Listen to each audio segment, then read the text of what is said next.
ya rekan-rekan semua, perkenalkan nama saya Calia Amelda, calon guru penggerak Angkatan 10 dari SMA SYPMM Tebing Tinggi, Kabupaten Tanjung Jabung Barat, Provinsi Jambi. Saat ini kita akan melaksanakan kegiatan pra-observasi supervisi akademik dengan salah satu rekan saya, Ibu Jasra Siswarni SPD, merupakan seorang guru mata pelajaran biologi di SMA SYPMM Tebing Tinggi. Langsung saja. Assalamualaikum Bu Jasra, apa kabar hari ini?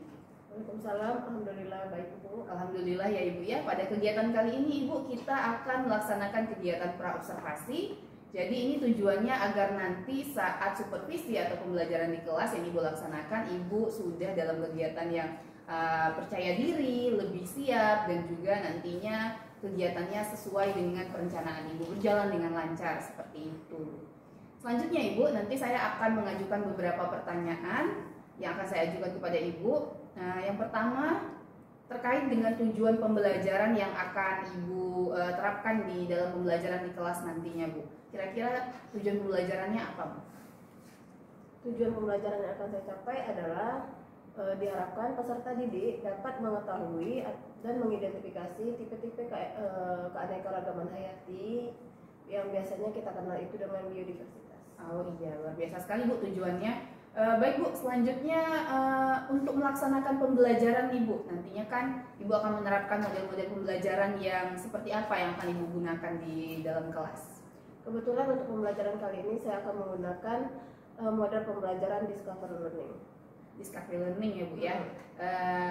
Pertanyaan selanjutnya Ibu, strategi pembelajaran yang kira-kira Ibu akan gunakan nanti, strategi yang seperti apa nih Bu di dalam kelas? Oh baik.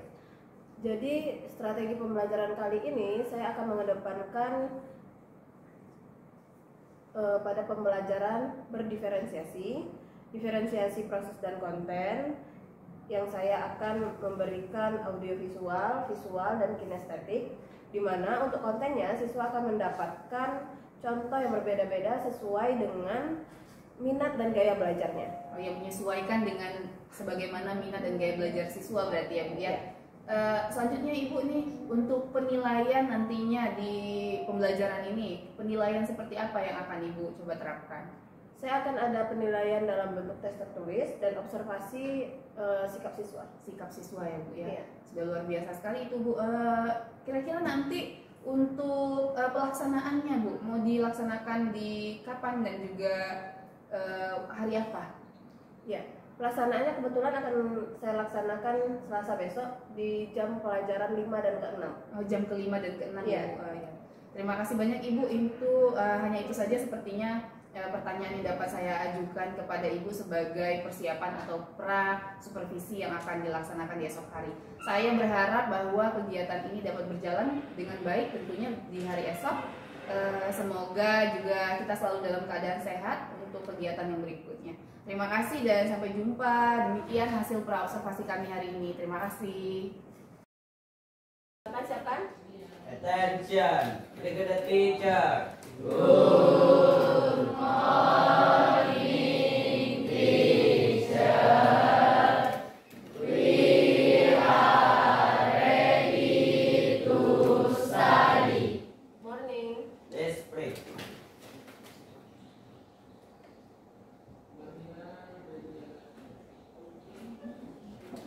Finish. Selamat pagi semuanya. Pagi. Apa kabar? Luar biasa. Sudah makan? Sudah. Masih semangat? Masih. Hari ini kita kan akan belajar. Sebelum belajar saya akan mengabsen kelas kalian dulu. Yang hadir tolong angkat tangannya tinggi-tinggi. Adila Mati. Adila Terlawan? Izin apa? Oh izin aja, tidak ada tangan. Apa nih? Aisyah Putri Roskion? Akbar Mamidan? Ahda Syareda? Alta Femsa? Asifa Abri? Aurelia? Debbie Alicia? Dewi Nur Aziza? Daman Aryo Bimo? Dinar Afat? Elisa Putri? Dina Aulia? Lisa Setiawan, Ilya Samira, Tiara Udi, M. Adila, M. Aditya, M. Rehan, M. Danis, Muhammad Haikal, Novia Pratiwi, Olivia Suzaryana, Rani, Rindiani, Suci Setia, Zaria, Sri Wahyuni, Taufikul Rahman, Pauline.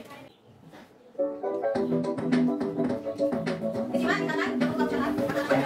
Sering juga disebut sebagai biodiversitas. Biodiversitas berasal dari bahasa Inggris yaitu biodiversity yang merupakan singkatan dari biological diversity.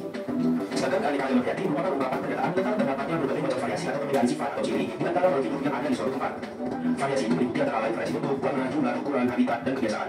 Jadi yang dimaksud dengan keanekaragaman hayati adalah keanekaragaman semua spesies tumbuhan, hewan, mikroorganisme, serta proses-proses ekosistem dan ekologis yang ada di suatu tempat. Keanekaragaman hayati pada bumi dapat dibedakan menjadi 3 tingkat, yaitu keanekaragaman tingkat gen, keanekaragaman tingkat spesies, dan keanekaragaman tingkat ekosistem. Adanya keanekaragaman pada tingkat gen menyebabkan terjadinya variasi individu dalam satu spesies, baik dalam hal bentuk, sifat, warna, ataupun hal lainnya. Sementara itu, keanekaragaman tingkat spesies akan menimbulkan keanekaragaman di tingkat takson yang lebih tinggi, misalnya di tingkat genus. Banyaknya variasi dan keanekaragaman spesies akan menyusun ekosistem yang berbeda pula. Nah, mari kita bahas keanekaragaman hayati tingkat gen, spesies, dan ekosistem satu persatu. Yang pertama adalah keanekaragaman hayati tingkat gen. Apa yang dimaksud dengan gen? Gen merupakan faktor pembawa dan sifat-sifat makhluk hidup yang terdapat di dalam kromosom. Kromosom itu sendiri terdapat di dalam inti sel. Pada dasarnya, gen itu memiliki oleh setiap makhluk hidup mengandung perangkat yang sama, tetapi berbeda susunannya. Karena susunan gen yang berbeda, setiap makhluk hidup memiliki sifat, fisiologi, anatomi, dan morfologi yang berbeda pula. Setiap makhluk hidup memiliki gen yang sangat banyak dengan susunan yang beragam, sehingga apabila terjadi perkawinan dua makhluk hidup, akan terjadi rekombinasi gen dan terbentuk susunan gen yang baru. Hal inilah yang menyebabkan keanekaragaman gen menjadi makin tinggi. Makin banyak jenis gen yang terdapat dalam satu spesies, makin baik.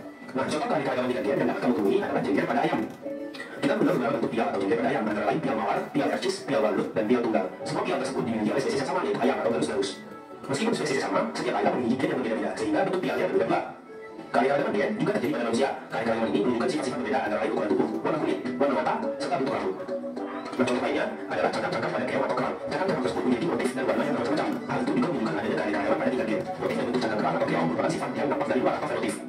Selain faktor genetik atau genotif, fenotif suatu jenis makhluk hidup juga ditentukan oleh faktor lingkungan. Oleh karena itu, dua makhluk hidup yang memiliki susunan gen yang sama belum tentu memiliki fenotif yang sama pula. Semua makhluk hidup dalam satu spesies memiliki perangkat dasar penyusun gen yang sama, tetapi dengan susunan yang berbeda tergantung pada induknya. Hal itu yang menyebabkan timbulnya keanekaragaman pada tingkat gen. Nah, yang kedua kita akan membahas tentang keanekaragaman hayati tingkat spesies. Sebelum kita membahasnya, dapatkah kamu membedakan antara tanaman kelapa, aren, rontal, dan pinang?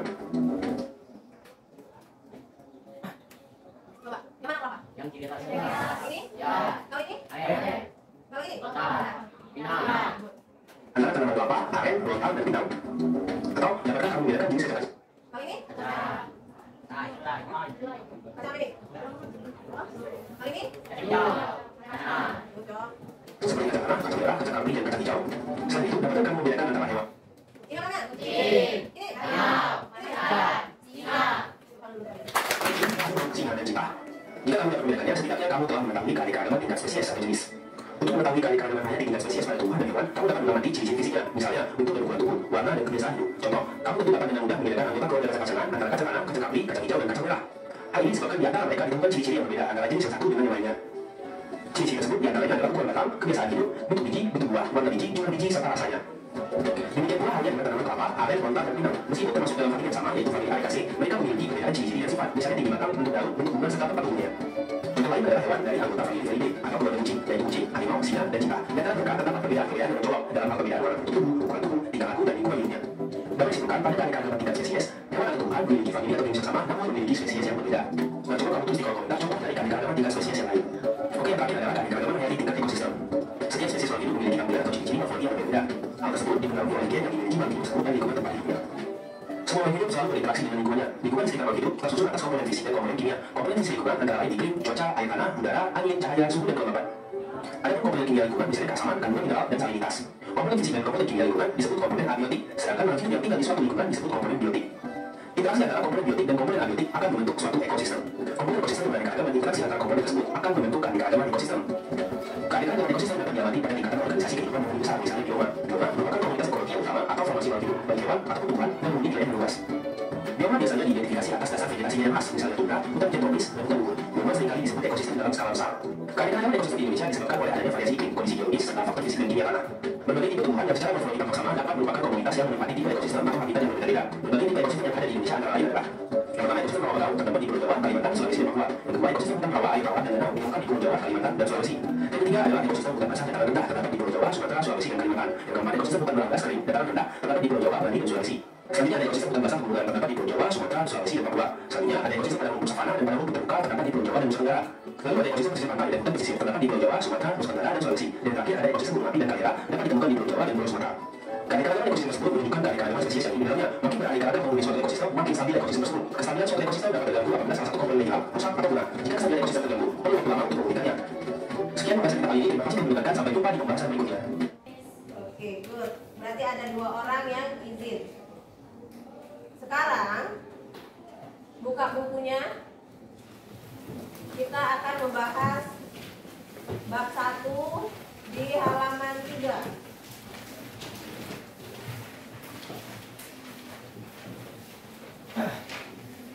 Sebelum kita ke materi, coba kamu lihat teman di samping kamu. Mukanya coba lihat teman-teman kamu, dilihat mukanya.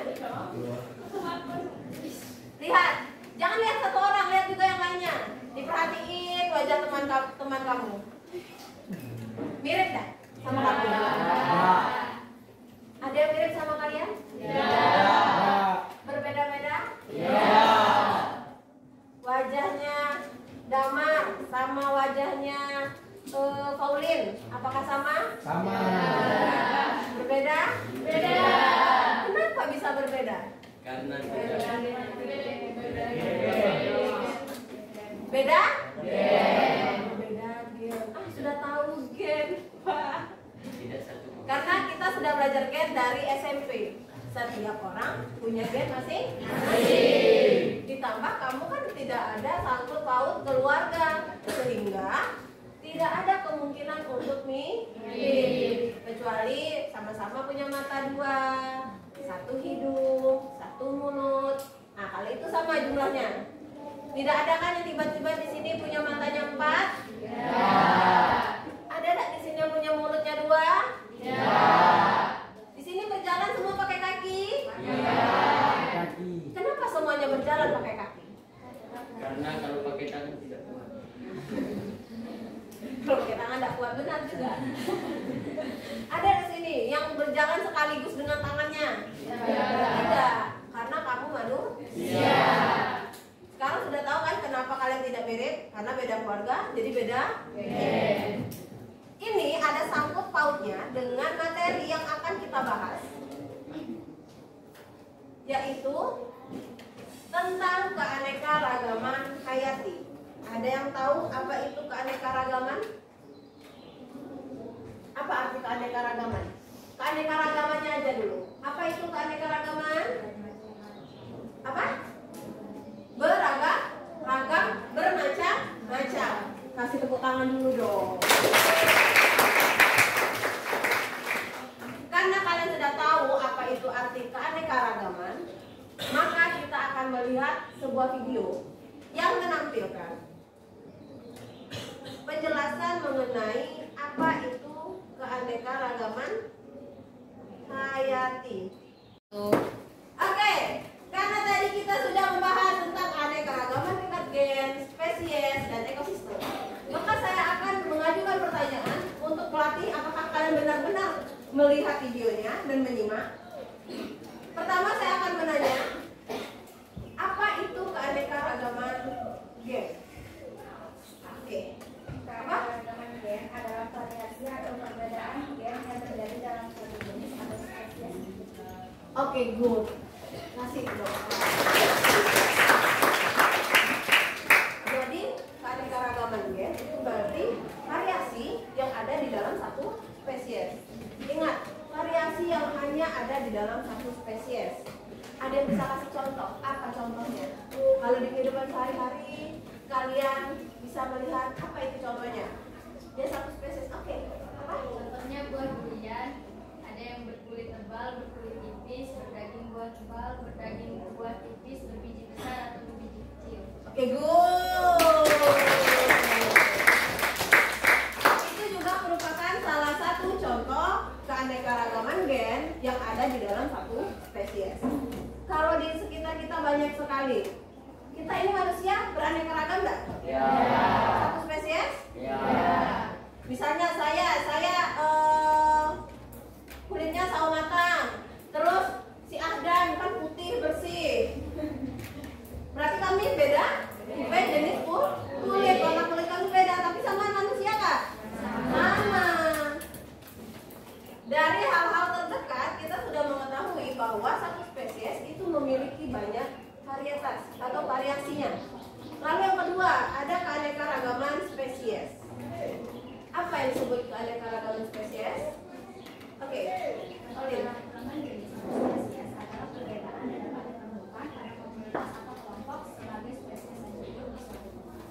Oke, good. Ada yang mau tahu bagaimana contoh keanekaragaman spesies? Di video sudah dikasih tahu apa keanekaragaman spesies contohnya? Kucing, harimau, macan, dan singa. Oke, good.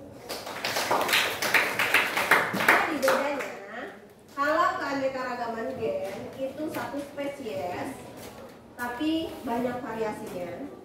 Kalau keanekaragaman spesies itu satu genus atau dia satu famili, tapi memiliki spesies yang banyak. Seperti yang disebutkan tadi, kucing-kucingan, ada kucing, harimau, cita, singa, itu masih dalam satu famili Felidae atau kucing-kucingan. Selanjutnya yaitu ekosistem. Tadi kan sudah dijelaskan bahwa ekosistem itu tempat adanya interaksi antara makhluk hidup dan abiotik, antara biotik dan abiotik, antara biotik dan biotik itu sendiri. Di dalam ekosistem tersebut akan selalu ada interaksi. Interaksi itulah menyebabkan terjadinya adanya ekosistem. Di bumi ini banyak sekali jenis ekosistem. Ada ekosistem air, ada ekosistem darat. Penghuni ekosistem ini berbeda-beda. Tidak mungkin penghuni ekosistem darat tiba-tiba muncul di ekosistem air. Tidak mungkin penghuni ekosistem air tiba-tiba muncul di ekosistem darat. Contohnya seperti apa? Kita sedang ada di ekosistem darat. Apa aja yang ada di ekosistem darat? Pohon. Misalnya pohon mangga. Kita lihat pohon mangga. Ada nggak pohon mangga di dalam sungai? Tidak. Kenapa? Karena beda ekosistem. Beda cara hidup. Cara dia mencari makan beda. Tempat tinggalnya beda. Tanah yang harus untuk tumbuhnya juga beda. Karena kalian sudah memiliki kelompok, untuk lebih memperjelas kalian telah mengerti tentang materi ini, silakan duduk per kelompok masing-masing. Kita akan memberikan kamu SKPD. Di sini kita kan punya lingkungan sekolah. Kalian tuliskan nama tumbuhan yang ada di lingkungan sekolah kita. Lalu ciri-cirinya beserta nama ilmiah. Ingat kan apa saja yang ada di lingkungan sekolah? Ya. Oke. Satu kelompok satu, silakan bekerja sama untuk mengisinya.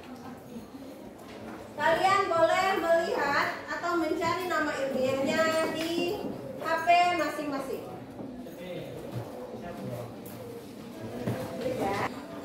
Oke guys, waktunya sudah habis.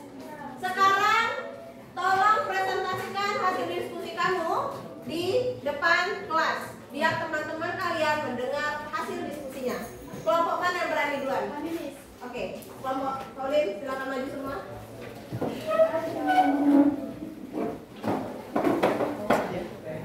Yang lain didengarkan temannya mau presentasi. Nanti ada giliran kamu.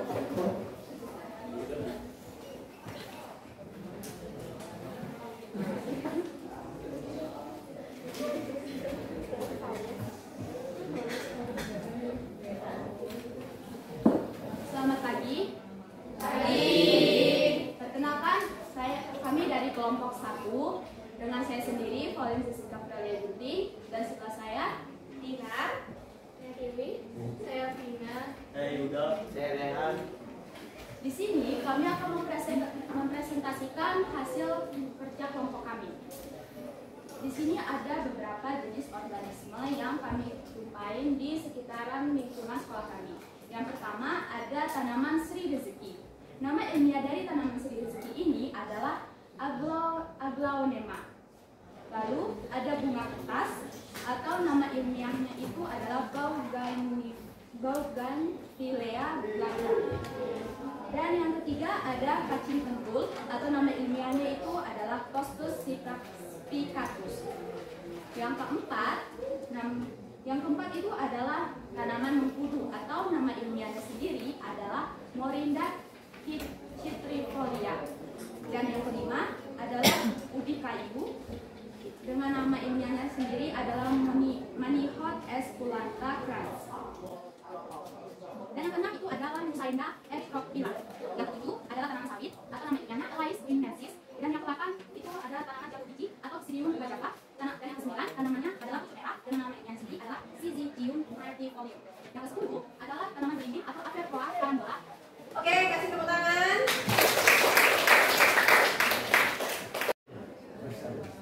Oke, karena semua kelompok sudah maju dan saya sudah mendengarkan hasil presentasi kamu dan saya sudah menilai semuanya, maka saya ingin tahu dari hasil presentasi dan pelajaran kita hari ini apa yang kamu dapatkan.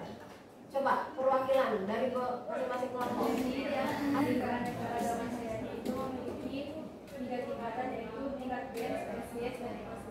Oke, good. Kasih tepuk tangan.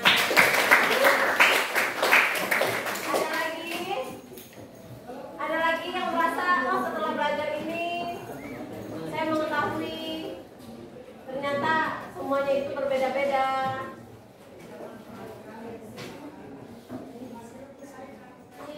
Oke. Saya jadi tahu kalau ternyata ada keanekaragaman hayati, spesies atau jenis dalam bumi. Oke, good. Jadi pembelajaran hari ini emang nanti bertujuan bahwasanya kamu mengetahui bahwa di dalam keanekaragaman hayati itu memiliki tingkatan atau tipe, yaitu tingkat gen, spesies, dan ekosistem. Jadi setelah kamu tahu ketiga-tiga ini dan kamu mengerti, sehingga kamu kalau bertemu sesuatu makhluk hidup kamu tidak bingung lagi. Oh, ini mangga atau durian ya? Oh, ini mangga atau rambutan ya? Jadi kamu tidak bingung untuk mengelompokkan suatu makhluk hidup di keanekaragaman tingkat apa? Apakah dia gen, spesies, ataupun ekosistem? Setelah itu, adakah dari kalian yang ingin menyampaikan bagaimana perasaan kalian atau bagaimana setelah pembelajaran ini berlangsung, apa yang kalian rasakan dan apa yang kalian dapatkan? Coba saya mau dengar. Oke, Pauline. Saya akan memberikan kesan tentang pelajaran pada hari ini. Saya sangat senang dan dari pelajaran ini saya dapat menyimpulkan bahwa keragaman hayati atau biodiversity adalah variasi organisme hidup pada tiga tingkatan, yaitu tingkat gen, spesies, dan ekosistem. Keanekaragaman hayati ini terdapat di tiap-tiap wilayah yang berbeda-beda. Keanekaragaman hayati sangat diperlukan untuk kelestarian hidup organisme yang berlangsungnya daun materi atau aliran energi. Keanekaragaman hayati ini dapat membantu menciptakan ekosistem yang seimbang, di mana setiap spesies memiliki peran dalam menjaga keseimbangan lingkungannya. Keanekaragaman hayati juga mempunyai peran penting dalam sektor ekonomi karena menyediakan sumber daya alam seperti makanan, bahan baku, dan obat-obatan. Sekian. Oke, thank you.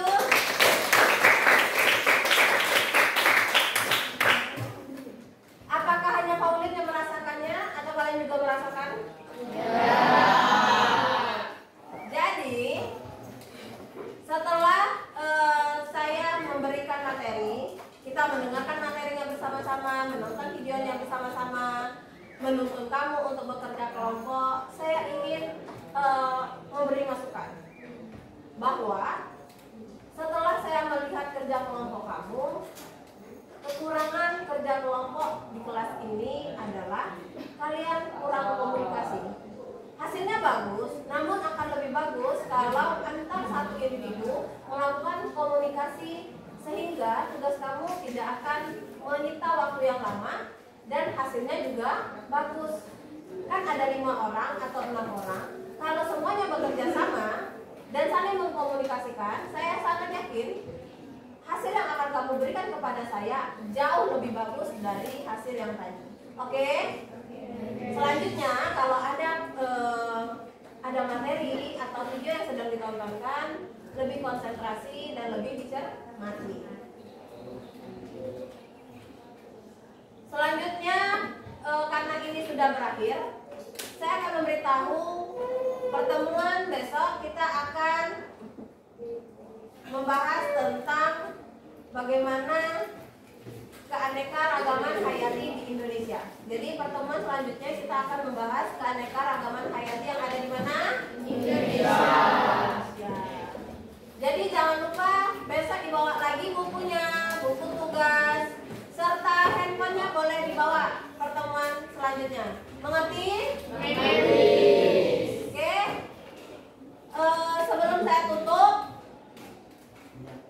saya ingin menyimpulkan pembelajaran hari ini bahwa sebagai manusia kita harus sadar bagaimana pentingnya keanekaragaman tersebut.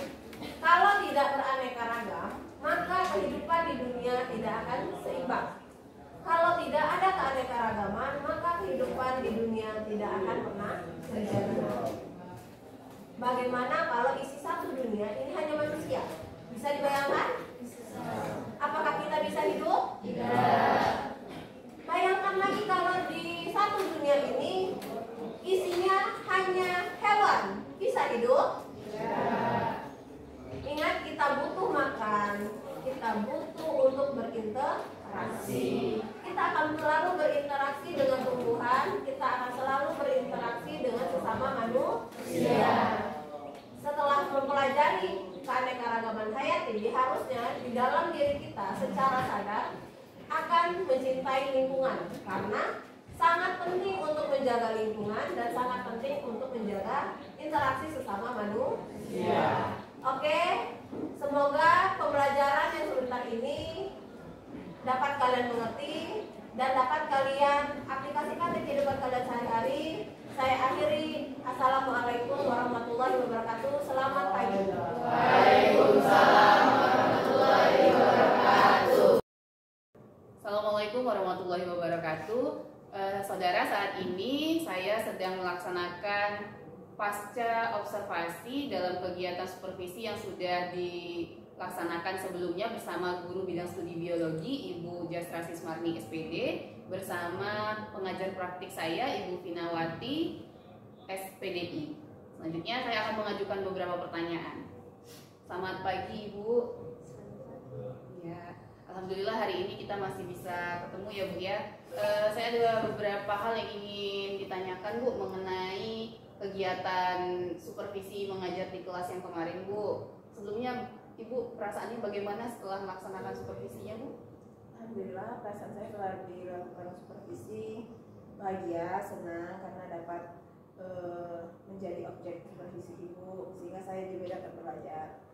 Ya, alhamdulillah ya Bu ya. Selanjutnya Bu, ada cerita yang bisa Ibu ceritakan nggak ke saya di area pengembangan yang Ibu kembangkan atau langkah-langkah di pembelajaran Ibu? Ya, pada pembelajaran yang kita supervisi tersebut, saya menggunakan langkah-langkah tes tertulis sama observasi sikap siswa saja. Ya, di penilaiannya observasi sikap juga ya Bu ya? Iya. Kemudian Bu, sejauh mana Bu area pengembangannya sudah berhasil atau belumnya Bu menurut Ibu selama pembelajaran? Menurut saya sudah berhasil, karena sebelum itu kan saya sudah membentuk kelompok, lalu sudah menilai sikap siswa. Jadi saya anggap itu lumayan berhasil. Lumayan berhasil ya Bu. Kalau dia sudah berhasil menurut Ibu, ada nggak ya Bu kekurangan atau kendala sepanjang proses belajar di dalam kelasnya Bu? Ya, kalau kendala itu pasti ada Bu, karena kan seperti yang kita tahu anak-anaknya kurang aktif, sehingga saya sulit untuk menyampaikan materi ataupun mengembangkan materi itu sendiri karena kurang aktifnya siswa. Kurang aktif di kelas ya Bu. Ya. Kemudian menurut Ibu kekurang aktifannya itu bagaimana Ibu dapat menyelesaikannya? Sejauh yang saya lakukan untuk mengatasi kekurang aktifan siswa itu, biasanya saya memantik lagi pengetahuannya dengan menampilkan video, lalu pertanyaan-pertanyaan yang membuat penasaran, membuat pola pikirnya bekerja. Sejauh ini hanya itu yang saya lakukan. Ya, berarti sudah terencana semua ya Bu dengan baik. Alhamdulillah Bu. kegiatannya juga sudah berlangsung. Saya juga merasa sangat senang dapat membantu Ibu terus berkembang. Semoga di kemudian hari juga saya menunggu cerita-cerita Ibu mengenai pembelajaran di kelas, hal-hal menarik yang sudah berhasil Ibu kembangkan. Namun Ibu, ada nggak waktu atau rencana Ibu akan melaksanakan perubahan atau perbaikan dari hasil supervisi kita? Pasti ada, Bu. Jadi saya rencananya itu akan melakukan perbaikan lagi, mungkin nanti di pertemuan selanjutnya. Kalau Ibu mau observasi lagi, saya sangat senang. Terima kasih, saya sangat senang dapat membantu Ibu sampai ketemu di cerita-cerita dan juga kegiatan selanjutnya. Terima kasih Ibu. Oke, terima kasih untuk Bu Calia dan Ibu siapa? Jasra, Bu. Ibu Jasra, ya sangat luar biasa sekali ya untuk pasca observasinya. Untuk Bu Calia sebagai observer sudah sangat bagus sekali, pendekatannya juga bagus. Selanjutnya untuk berbagai pertanyaan, ya pertanyaannya sudah sangat sistematis dan sesuai dengan alur kita. Nah, untuk Ibu Jasra, beliau sangat luar biasa ya, sangat hebat sekali, bisa motivasi, menyemangati siswanya. Selanjutnya pembelajaran berdiferensiasi juga sudah dapat, pembelajaran sosial emosional juga sudah ada ya Bu ya. Tadi dilihat dari beberapa pengelompokan, selanjutnya ada penilaian sikap juga ya, itu menunjukkan bahwasannya pembelajaran berdiferensiasi sudah dilaksanakan. Oke, sangat luar biasa sekali. Terima kasih untuk Ibu Jasra dan Bu Calia, semoga sukses. Terima kasih kembali Ibu sudah mau hadir.